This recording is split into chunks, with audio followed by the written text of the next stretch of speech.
Okay, so this is the High Frontier poster map, and I'm going to be playing a game of High Frontier largely to prepare myself to play the new second expansion, which I think actually is the first expansion with more stuff. Unfortunately, this poster map that I bought a couple of years back, when I really liked High Frontier, I haven't gotten a chance to play with yet. At least not my copy of it. And it's kind of out of date now. There have been some changes to what's up here, and now the new Zazzle poster map that you can buy apparently includes stuff that's not on here at all. I could pretty much play with this map with the second expansion, but then there's a new poster map that you need to play the solitaire real interstellar version of the game. I'm gonna pass on that. It's not worth another $30 or whatever this ran me, and it may be more now, to get another one of these maps. And as you can see, this is a big sucker, and it really kind of blows up what's on the main map. You know, what was once a tight map is actually really open here, maybe too big in terms of being able to trace the lines and everything as easily.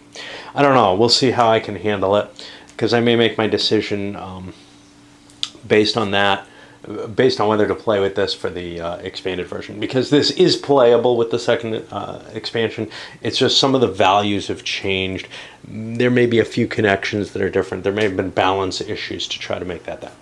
So what am I going to do with this? I mean, I've played High Frontier, and I've played the expansion game, and I think I played a couple more times non-solitaire since I got this. This has gotten a lot of play for me for a game that doesn't have a whole lot of scenarios. Well, it has kind of one base scenario. Well, there are additional scenarios, and in the expansion scenarios, we have like a space race where you're supposed to fly to Titan with a crew and then return to low Earth orbit. That sounds kind of like a quick game, you know, get it out quite a ways. Well, and then there's another one here, this Hermes Fall Solitaire. There's a binary asteroid. You've got to try to stop it from hitting the Earth. But I don't like solitaire games, although that might be a good solution to get me moving. I want something where I'm establishing colonies and such. Well, not colonies, but factories and such. Well, so the middle one here, Alien Invasion, is a 3-player scenario. And I've got my 3 players here selected. I'm going to be using the European Space Agency, the Shimizu. I like their special abilities for this one. Some of the others make less sense. And then the Red Chinese are never allowed to be in this because this is the aliens in Titan. They have an outpost there, and they're going to be trying to attack the Earth. And we have to kind of make some ideas as to how the game plays out. Now, first of all, I'm not really comfortable with the rules anymore, so I'm going to probably make lots and lots of mistakes as I play. Hey, that's life, right?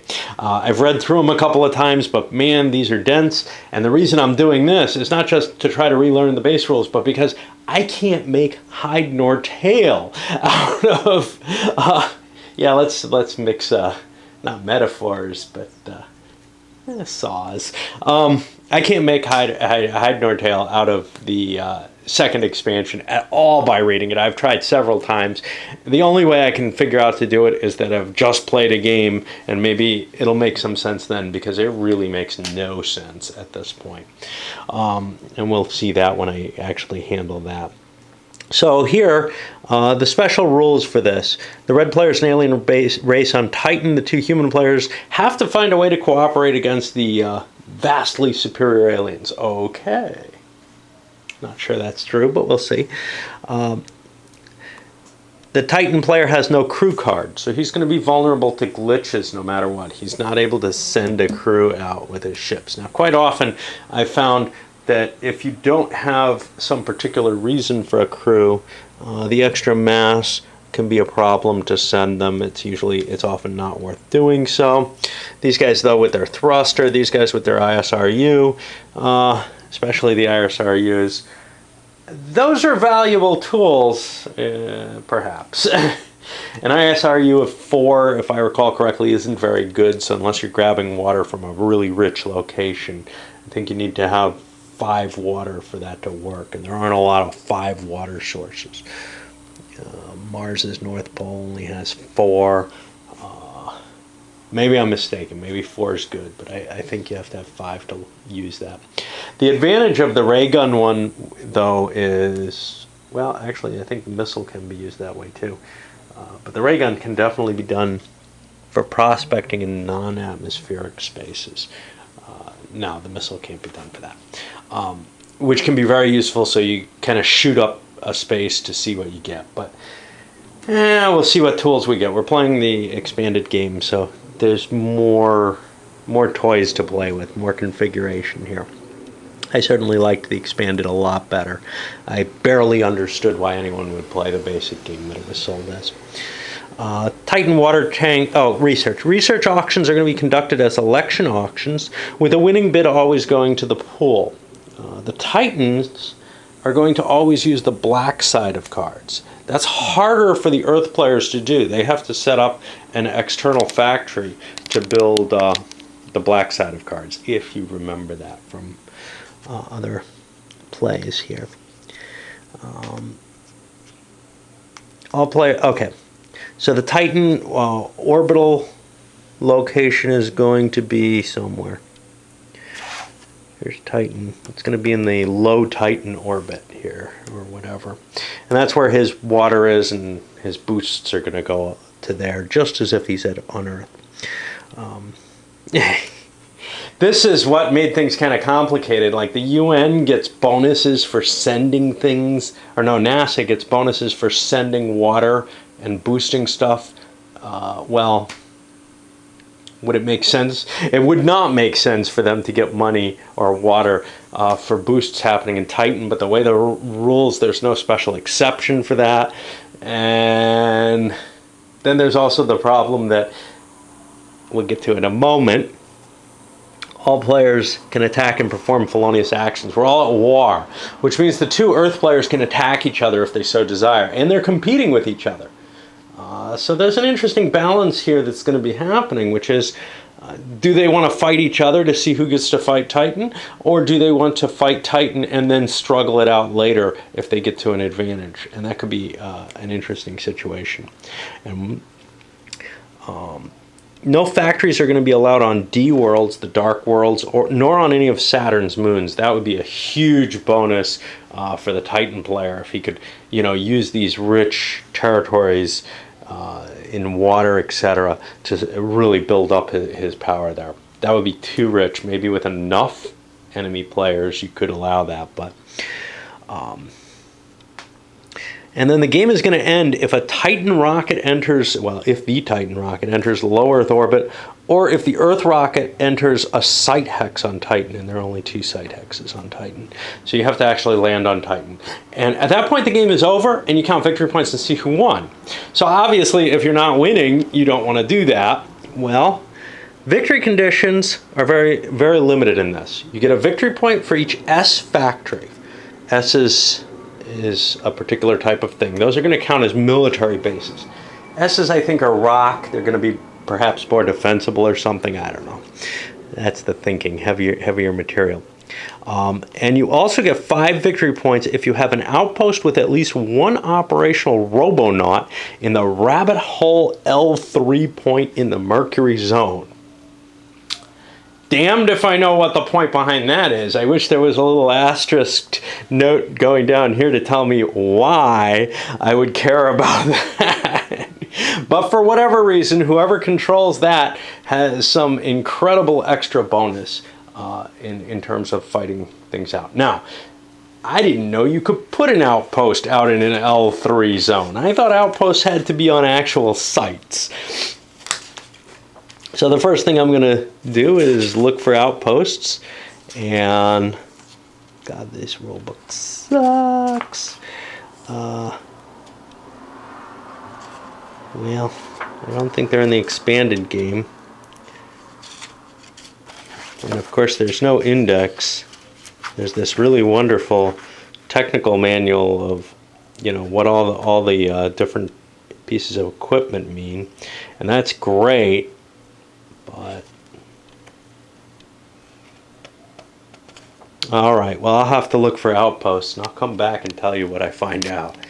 Anyway, this is going to be more of an exploration. I'm going to screw up a lot of stuff here. I know it. I'm just trying to get back in the hang of things with this game, and I figured, you know, what the hell, I'll make videos of it because I like to do videos of my games, and we haven't seen this big map in action. Part of the reason I bought it was I wanted to play a game of High Frontier on it for the camera because it is so impressive. On the rules on an outpost, you can convert your rocket or freighter into an outpost by exchanging its figure for a disc.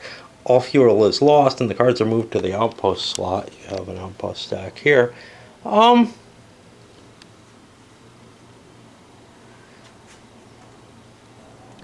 are factory outposts.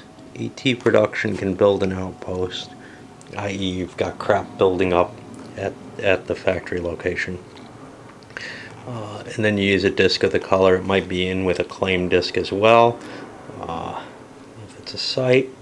And that if at a site is kind of key. You can drop outposts off wherever the hell you like. You only allowed one, but if you want to store stuff in space, that's great. So, okay. I've never done that before, but it is an interesting idea. You don't want to lift stuff. You maybe don't want to land with certain stuff. You can leave an outpost in orbit outside a planet, and it makes perfect sense. I may have actually, you know, decommissioned cards so that I didn't have to land with them. And you can actually leave junk out in space and pick it up, and I can see that as a very, very viable a tactic in the game. Well, one problem with this scenario immediately is it always in war, or do I just mark one of the war statuses here? I think it's supposed to always be in war, so we're not going to have elections or anything like that. That kicks out, what is it, the Blue Comet event. Now, we still have to deal with the time passing for the color coding.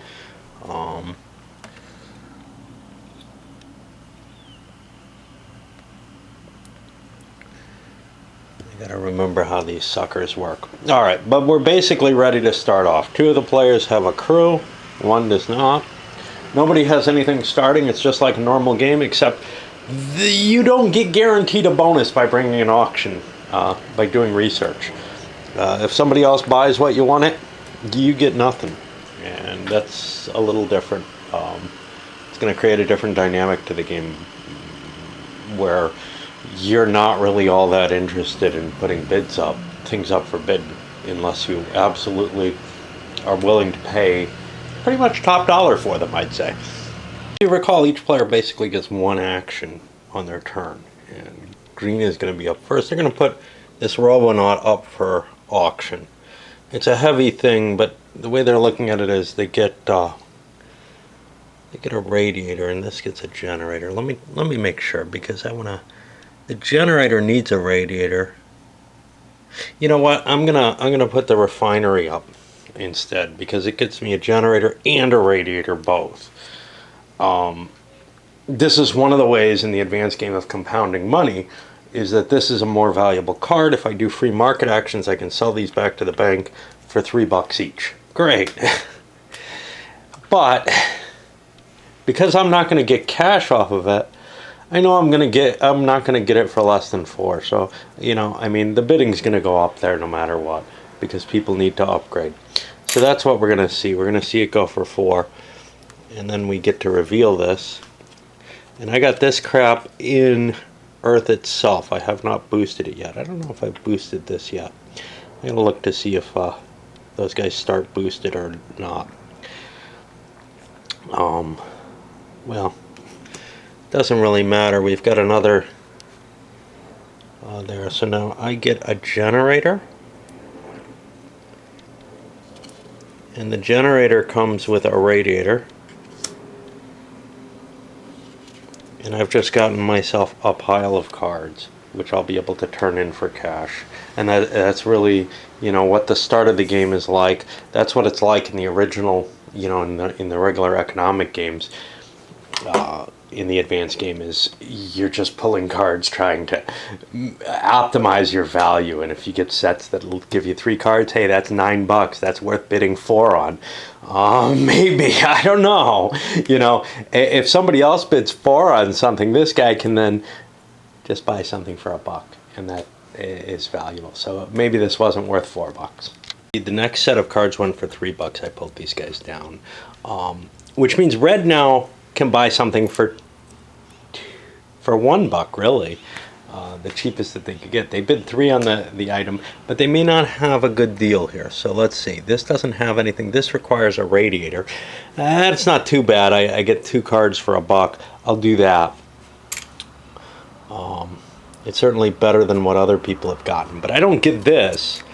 I get this and this. Now, if I like some of these cards, I can hold on to them. But right now, the goal is to collect cards at $3 each for free market actions. It's worth doing them.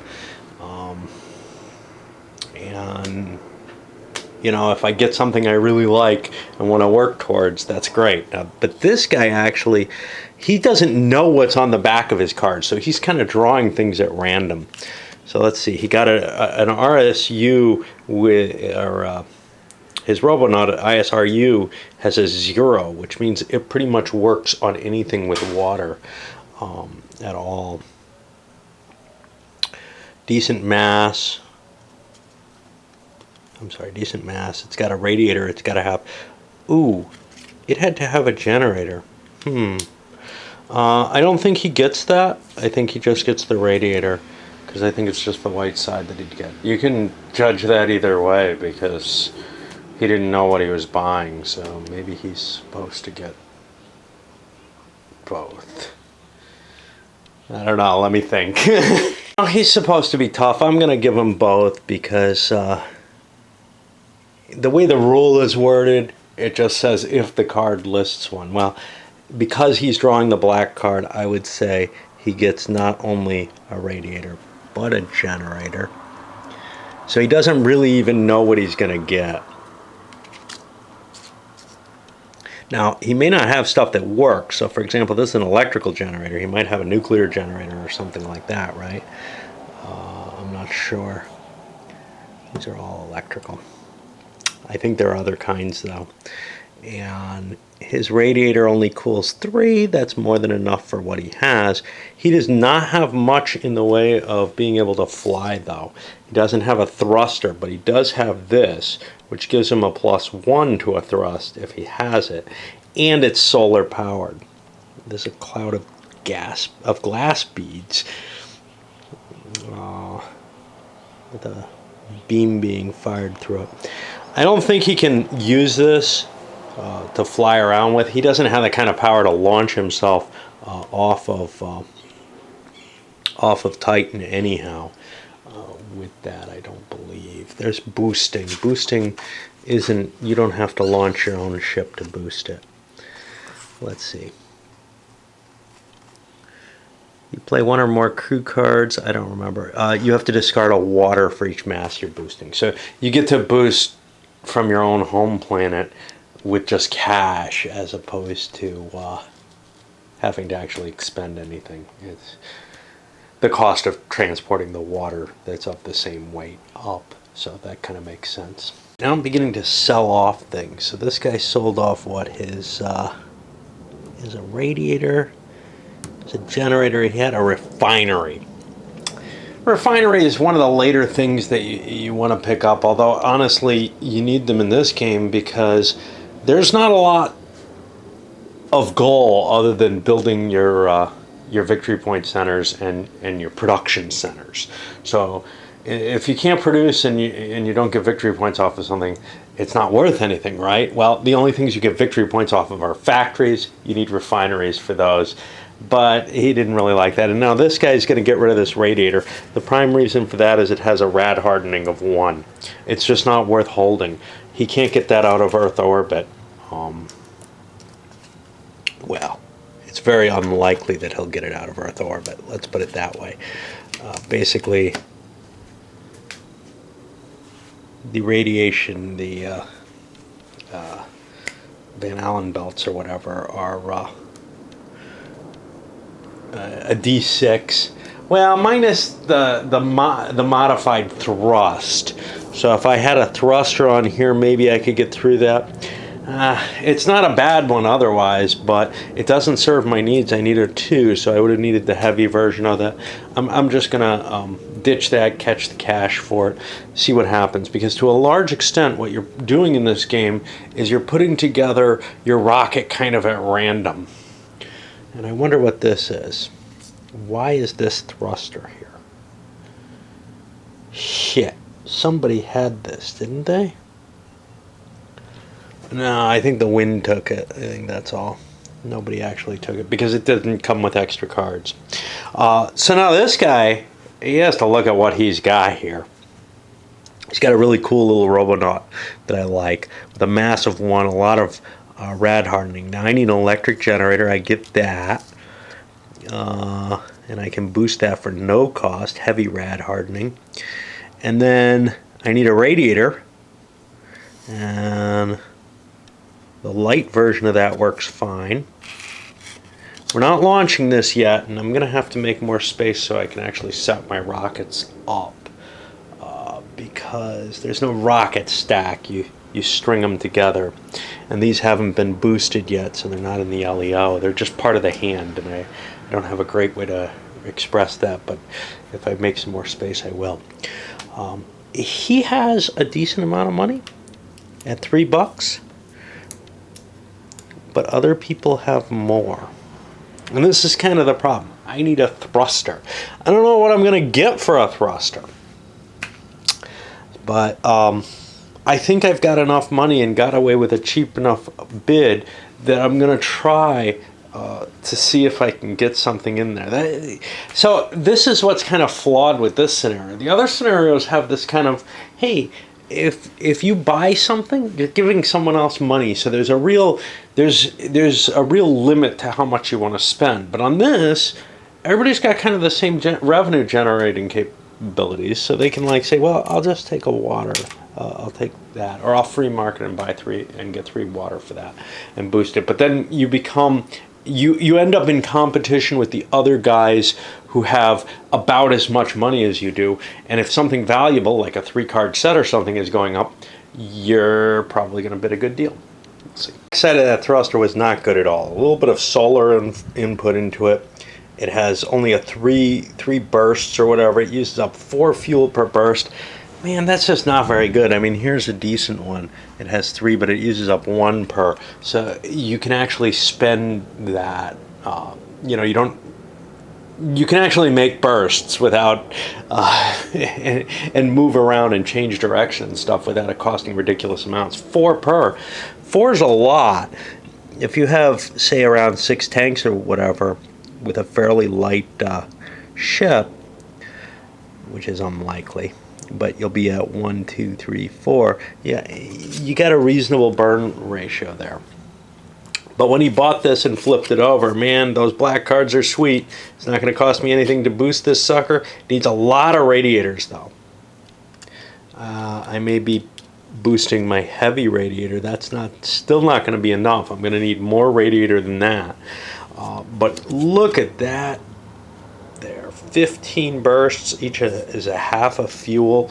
I've got a lot of power in that with the ability to move with that thruster. So that's very sweet. Also has an afterburn. I'm trying to remember what the afterburn does. You know, I read all this and then I don't remember how it actually works when you've got it. I don't remember afterburners being terribly, something I used a great deal. Oh, God.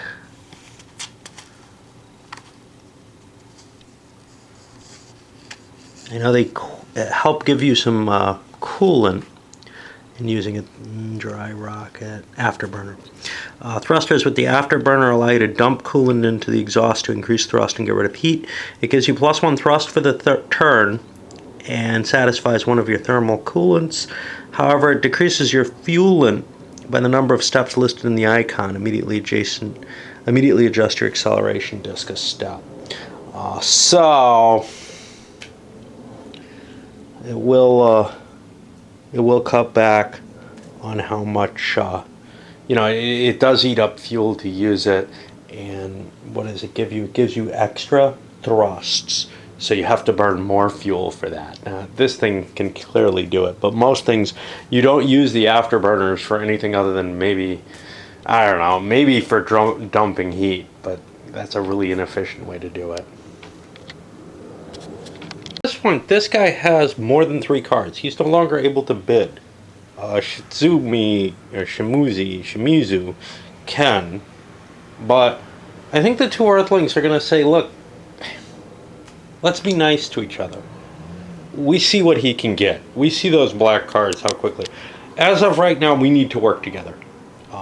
You go ahead and build your stuff for $1 a bid. I'll build my stuff for $1 a bid. Let's just not worry about it. 4 card single buy for him.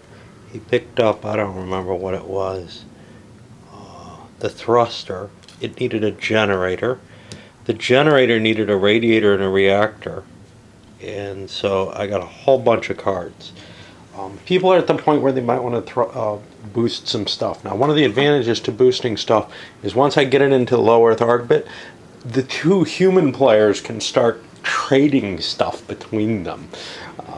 Obviously, again, the alien is not going to do that. Yeah,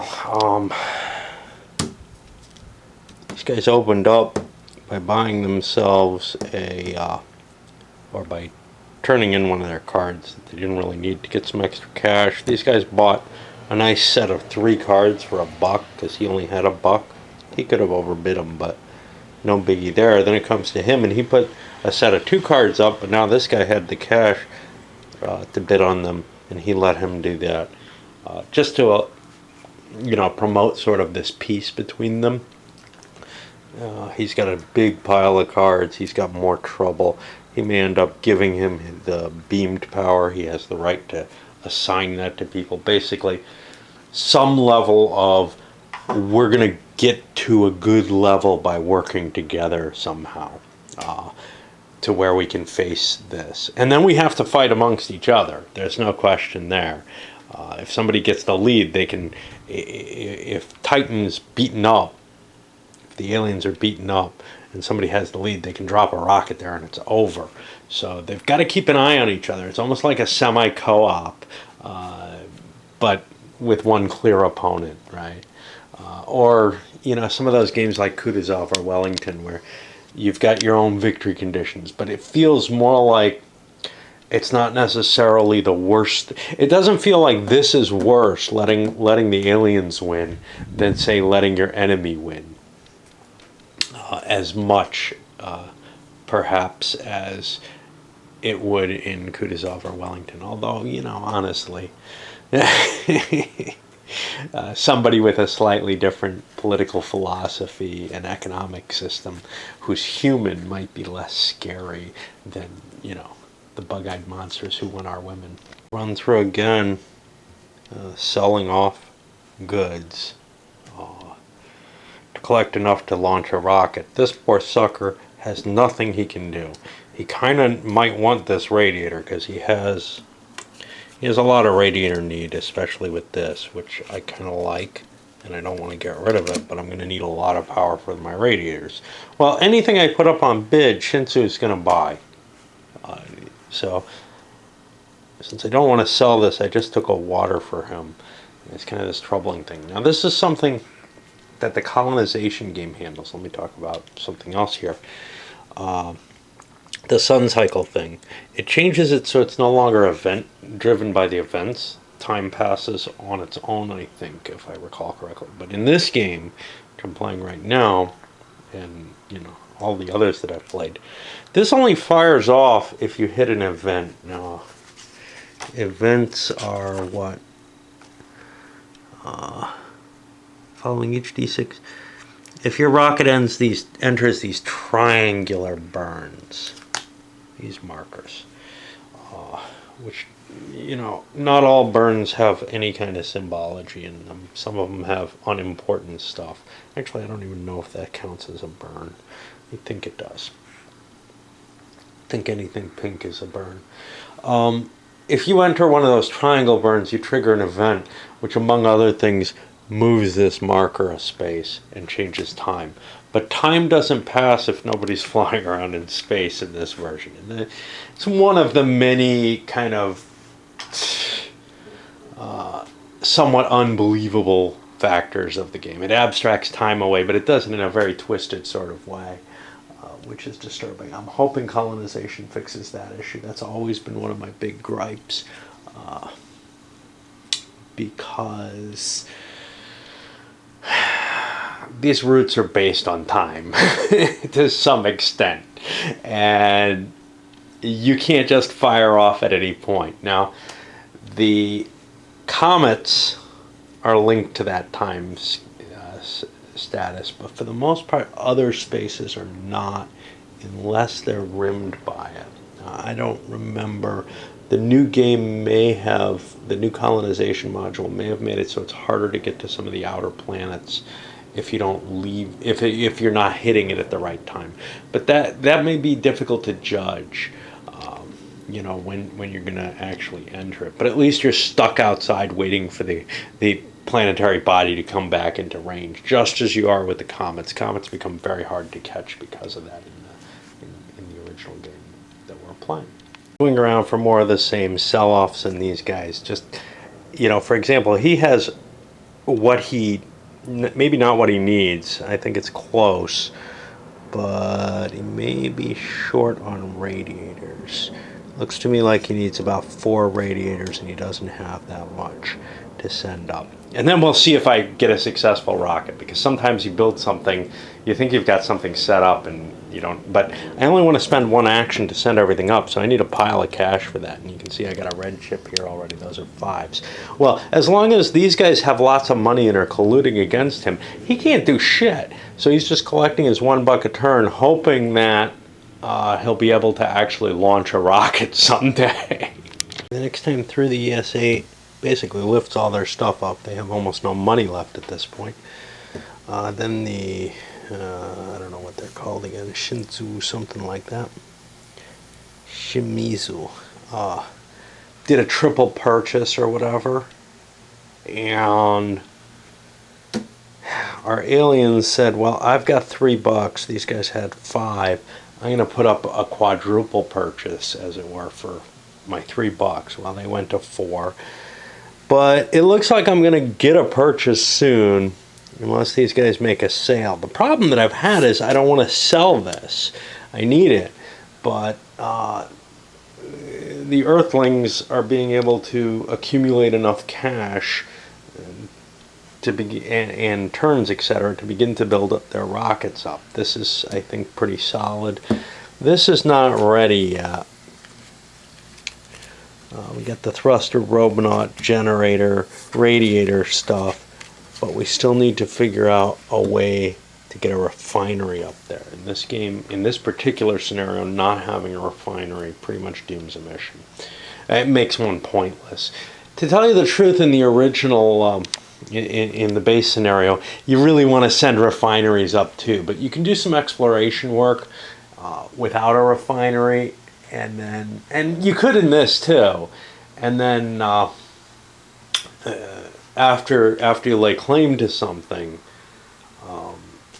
go in and send your refinery up. The danger to that, of course, is if you lay claim to something, somebody can claim jump you, because we're constantly at war here. So you've got to be able to support whatever you've got, and you may have to actually defend it with crew or something like that, just to prevent someone from blasting it away. Having additional cubes there is advantageous towards the defense of an object. Now,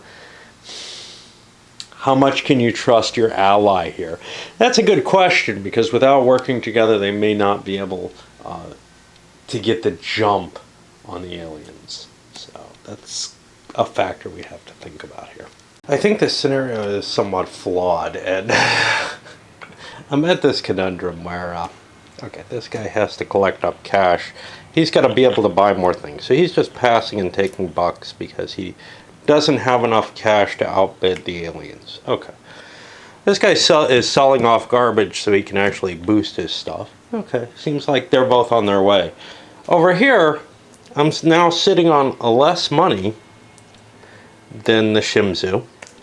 If I put something good up for bid, in this case, say the Robonaut here, which has a generator, it ends up being a 4-card package, really valuable. If I put that up, I'm not going to get it for $3. The Shimizu are going to pay 4 for it. Okay, well then I still have my $3. And I didn't gain any income or anything from it. Normally you would gain an income in the game and be able to buy the next thing perhaps. But no, I won't, and the Shimizu will then sell another card and have $3. They'll tie me. Now, then I can get something. But I don't think I can buy that.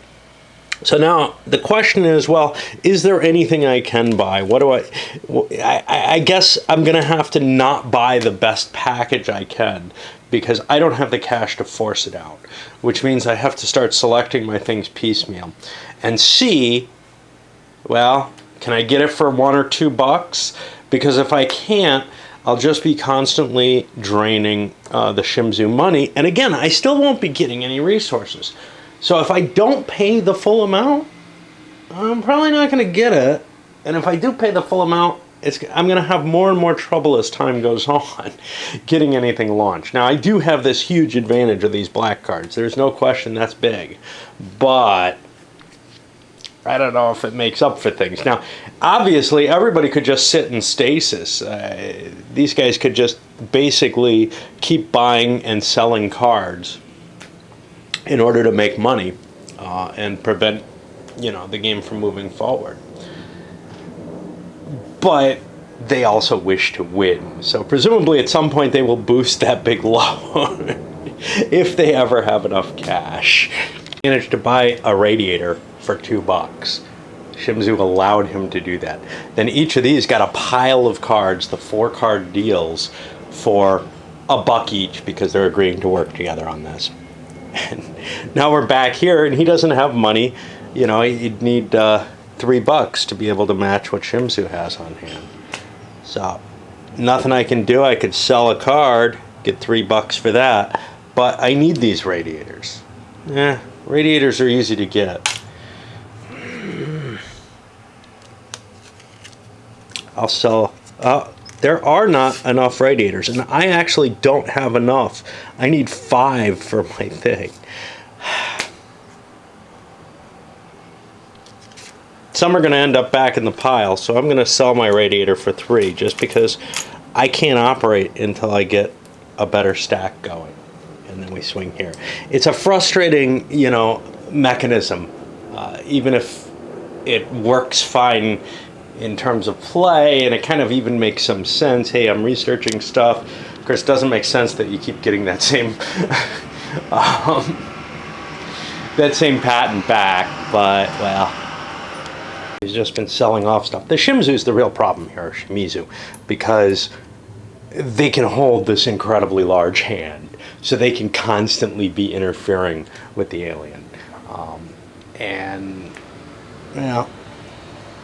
This guy has everything but the refinery. This guy needs the refinery too. The problem is this one doesn't look appealing to him, and he doesn't have the cash to float the refinery yet.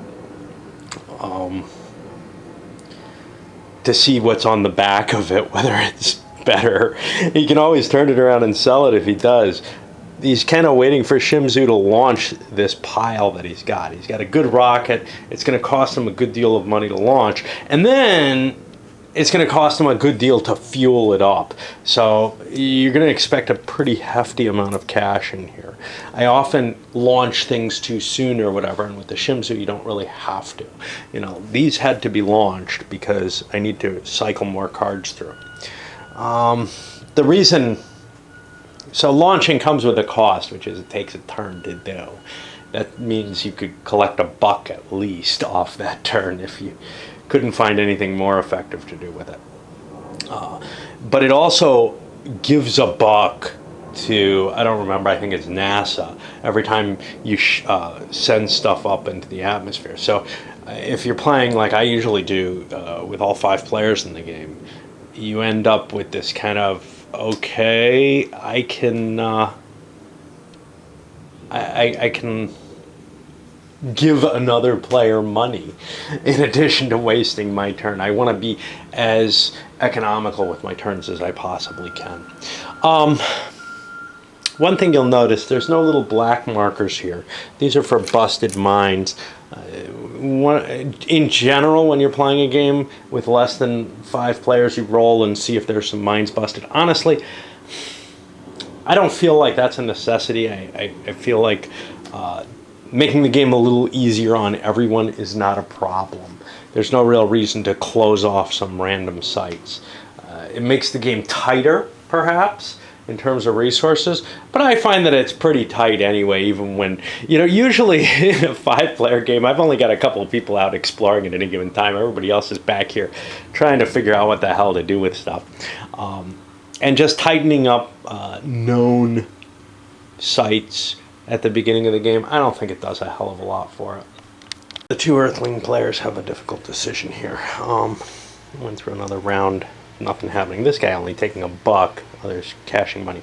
This combination is better than what I've got for rad hardness mainly. Rad hardness is the problem of getting out of the earth right now. And I just don't trust that my current combination has that. But the other thing is, I need this sucker. This would give me more thrust, which would help as well. I need this sucker, and I need to lift these. These have a mass of 5 that I can lift, then I can decommission the equivalents there and sell them off for more cash so that I can actually launch, because I'm going to need water in orbit to launch. But I also need a refinery, and this is a heavy refinery. I'm not sure if I can haul that. I'm not sure I want it. Pulling it off, I think I'm going to put it up for bid.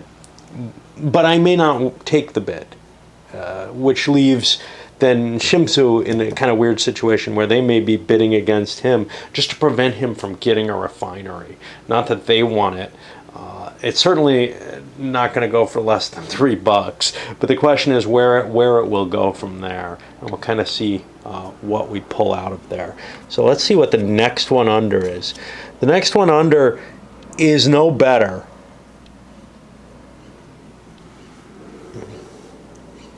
No better at all, except maybe by the type that it is. So I think the Earth is going to want this, and to tell you the truth, these guys are willing to go up to the top. So it's going to cost $7 to pick that sucker up. You can see what not having normal market in the game does. And now the ESA is going to have to figure out some way to get more cash. They may just start decommissioning cards to sell them. They can do that for free without any action, I think. I think decommissioning is not something that costs you an activity. Let me see what the operations are. Unfortunately, they don't have like a list of them. You've got to kind of run through and see what they are. Boost. Yeah, I don't see anything that... I think decommissioning's a part of any action, so we'll do that. But and the Shimsu are just going to keep pulling money in. They just don't have quite enough to launch all this, I don't think. 1, 2, 3, 4, 5, 6, 7, 8. This doesn't weigh anything. 12. I have enough cash to do that, but then I don't have enough to make my launch, so I might as well just keep throwing cards back into the pool to get cash, because that leaves me with a big pool of cash that I can deal with anything he might be doing. Okay, well, this only went for 4, actually, even cheaper, now that there are 2 people who want it. Because the problem is, the Shimsu, they're throwing money away that won't be able to stop the next refinery. And those refineries, they're all kind of tough to haul up. This actually isn't a bad one, it's turning out. But the black side of this sucker, he's got... most of this is just, informational. It doesn't actually affect the game at all. But he does have a special ability, collect like and -2 to prospecting roll at D sites. D sites are kind of cool. You can build any kind of material there, but I'm not really that interested in factories except military factories, because I can produce the good stuff right here. The reason I might want to create special factories is right now the stuff I have that's in orbit, I can't sell it for anything. But if it ends up having sites associated with it, it becomes worth as much gold or water as the current victory point level for those sites. So that's kind of interesting. Wow, my little face recognizer loves those little circles. All right, so I think we're getting close to people doing things. I think Shimizu is getting close to being ready to launch. These guys are going to be accumulating cash. We're still not quite there yet. There's going to be several turns of just trying to generate cash as best as they can, where they'll be taking advantage of, hey, if I can get something cheap, like this guy only has $3, so combo deals can get you, you know, a lot of cash. People are going to be doing that, but these guys can't. They got 4 cards. These guys have 3, so they can actually buy a load of cards to generate cash with. That's unlikely. I think Shimizu is going to try to maintain enough cash to prevent anybody from making a bonanza like that. Okay, several more times through, handling things very quickly as I can.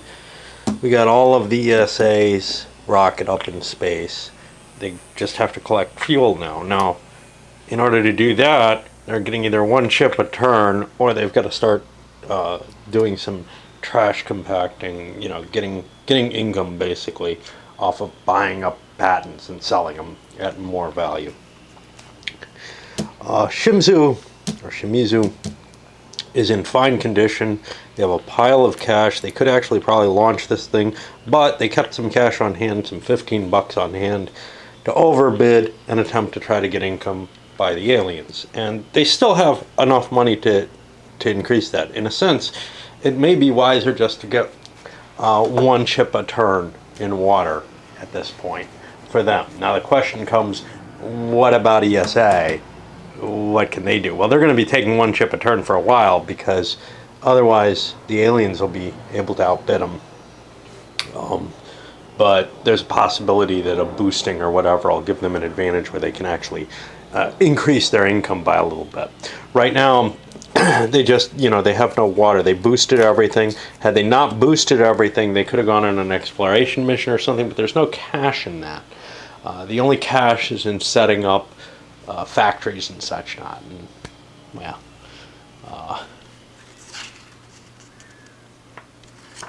now the advantage, though, to getting your rocket moving, and I forgot about this, is that doesn't cost you an operation. Your turn, you're allowed I'm not sure about this. During this phase. What phase? On your turn, calculate and move your, yeah, so you move first, then you do an operation. So I could have been out exploring without the refinery. In fact, trying to get the whole load is usually something that I don't do, and I didn't understand why, and it's because, well, you're allowed to do an operation in addition to moving your rocket. Everybody's kind of been in the same hole here. This guy could have certainly set out and done some exploration, etc. Maybe he will now. He doesn't have a lot of fuel out here, though, but it can help you get together your cash. He may have enough. That's like 6 tanks, and just keep these in hand with the hope of eventually moving up. Actually, there's a neat factor here. You let him buy something more, and he's out of the game in terms of bidding for a while. A great test of the game starts, well, of my rocket. Everybody's been collecting cash. Eventually, the Shimizu, with a pile of extra money, they filled up their rocket with fuel. This only gives them a few bursts. I could have gotten a couple more, but I don't like going up to that -2 thrust from what I recall. So that gives me an idea of kind of the range I'm going to be able to make with these rockets. I look at the equipment. I don't have a lot of thruster on this. I have a decent one here, but boy does this eat up fuel. Now, I use up half the fuel as normal, so I can do, 2 bursts. Well, each burst is only 1 for this, and this is a 2-burst, a 2-point burst, so I could use that for landing if I need to. And then I start looking at this so far unused map in the game, and well, I really like Mars. There's places like Deimos, and then there's things around here that are kind of interesting. Can I make it out to here? That's the first question that I've got. Well, this would be following the Ceres path as I believe the cheapest, and that'll take me 5 bursts. I'm not going to be able to get out there very easily. So although there's rich stuff here, that's hard to get to. The Martian, oh wait, what about the Comet Enki? The 4 is using some sort of slingshot. Is that what this is? I don't recall if that's a slingshot or not. Maybe we got our key here. Yeah, that's a slingshot, which gives me bonus burst. So if I time things well, I could make it there. Enki has a low landing ratio, and it's got a lot of water on it, but it's a V-type. Actually, looking at my equipment, now the victory conditions for this game are S-types. I'm actually very interested in converting either my thruster or my robonaut. Those are C-types, I believe. So I'm kind of looking for a place where I can land that has a C-type landing. Now, Mars gives me that with Phobos, and I could find something there. What happens if I don't find something there? Well, maybe I go to Deimos, maybe I go somewhere else, because I do have an ISRU that's capable of refueling me in a lot of places. It's a 2. I looked that sucker up, and a 2 means that I can refuel at a place with 2 water. I only get 1 per turn. But if I manage to build myself a factory there, which is unlikely, I only have a 1 in 6 chance of finding anything there. That's kind of the problem with that. Yeah, I'd love to go out here, but that's way out of my way. That's very, very far away. Other things that are appealing, there's stuff out here, but that's quite far away again. Achilles is going to be a 6. This looks like it's about as difficult to get to. I might be able to, I'm seeing a turn there. So I might be able to get in a little cheaper here, but I don't think I'm going to be able to reach that. Jupiter, Jesus, Jupiter's on the 2nd map, I think. This is the 3rd map out here. I think Jupiter's actually available in the normal expanded map. What about Aeneas? What'll that get me out to? That's too much for me to get to. Hertha. Hertha looks like a long trip that's going to take me a lot of turns to get to, but I can actually make that journey. And that's one of the issues here is, can you make the journey? And I'm not finding Hertha. Let's see. What's this gray? It's just the sunbeam catching it. Okay, I'm not seeing Hertha anywhere.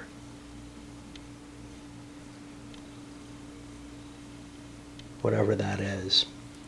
This turns to Callisto once we're out here, so I feel like Hertha should be part of this. This is going to be kind of like a slingshot. It's the moon, gives you a bonus. Hertha's out here.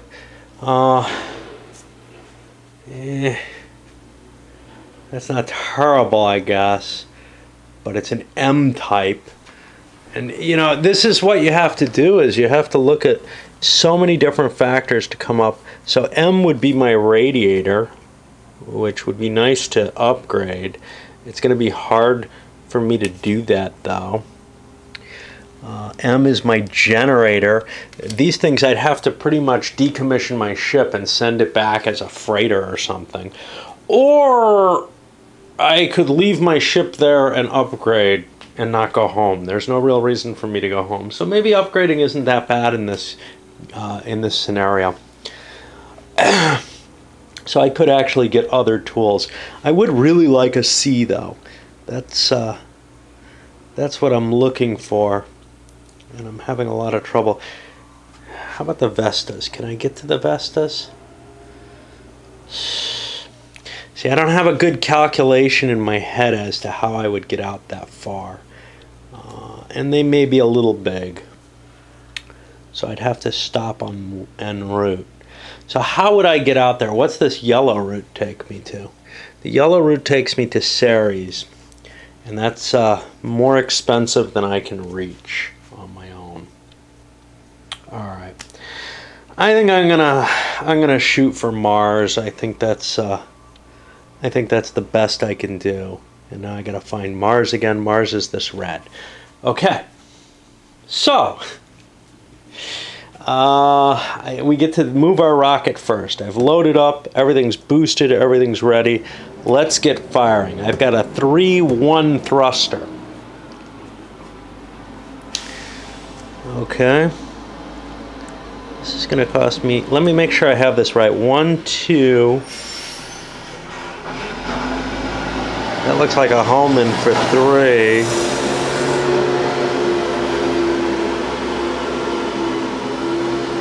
What am I missing here? I'm missing something. Oh no, Leo to Mars is 3. Okay. So, I think that's the best I can do. So let's set out, and I spend my first burn. I hope I'm doing this right. It's been a long time. That kills one of my fuel. Oh, my thrust is only a 2 right now.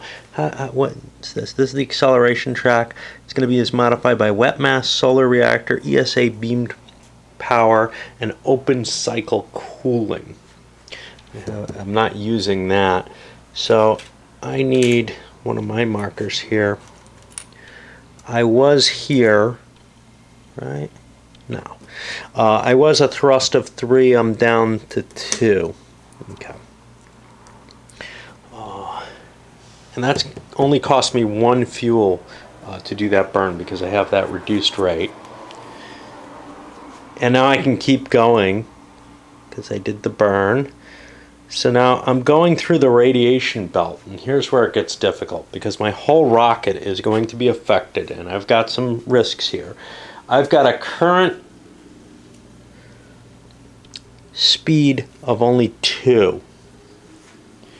And the radiation belt says a d6 minus my modified thrust. So I roll a d6 and I subtract 2 from it. I get a 3. I may be scrapped here. Yeah, this has a radiation hardening of 2. It goes back in my hand. I'm in trouble.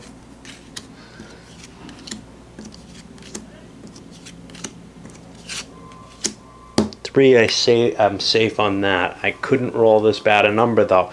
And now I got a problem. I no longer have radiators, and I think my ship just got scrapped.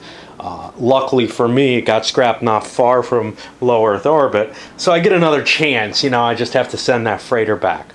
Let me check the things on it.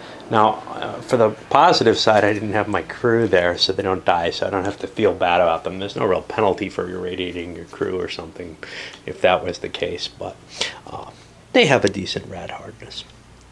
All right, let me look up and see what happens. It's not that good. I can only create a freighter with either a crew member in kind of a safety pod or a new factory product that I've created. The expanded rules have additional freighter rules, but I'm pretty sure that there's nothing I can do in this with this. So I have to decommission my entire stack. It's all gone. Not completely. It's all, you know, I have the technology. I have to pay to boost it again, which is a big expense, and to refuel it. So, you know, that was about 20 water that I just threw away on attempting this. There was nothing I could do. You can't do a no failure or whatever with this. I just have a weakness where I can't get through the Van Allen belt safely. It's one of the reasons the advantage that gives you that is such a bonus. Now, I missed by one. If I had cut a deal with the ESA for beamed power, I would have been able to make it through. And we got to think real hard about what we're willing to give for that. Now that we have nothing up here except water, it's not going to be much, but yeah, we could have paid, you know, a water a turn or something for that beamed power, and that would certainly be a good deal for both players. And it's kind of a shame that we didn't think that. But I rolled my dice, I took my chance. So, on to the alien, and this is going up real soon, maybe right away, because hey, we got to use the map finally.